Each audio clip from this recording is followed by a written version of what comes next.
ఇప్పుడు మనం నిమ్మకాయ పులిహోర చేస్తున్నాము. ఆయిల్ వేడెక్కిందండి. ఇప్పుడు శనగపప్పు వేసుకున్నామండి. కొంచెం మినపప్పు, ఆవాలు అవి వేడెక్కాక వేగిన తర్వాత పచ్చిమిరపకాయలు వేసుకున్నామండి. కొంచెం పసుపు వేద్దామండి. ఇది మేము ఇంట్లోనే ఆడించుకున్న పసుపు అండి. కొంచెం ఇంగవండి. ఇంగువ కూడా మంచిదండి, అరుగుదలకి అన్నిటికీ మంచిదండి. కరివేపాకు వేస్తున్నామండి. సాల్ట్ వేసుకుంటున్నామండి. కొంచెం నిమ్మకాయ పులుసు వేస్తున్నానండి.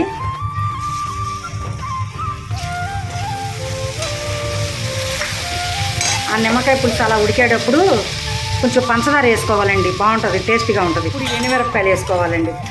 ముందుగా వేపి పెట్టుకున్న ఎండుమిరపకాయలు పులుసు బాగా పీల్చితే బాగుంటాయండి.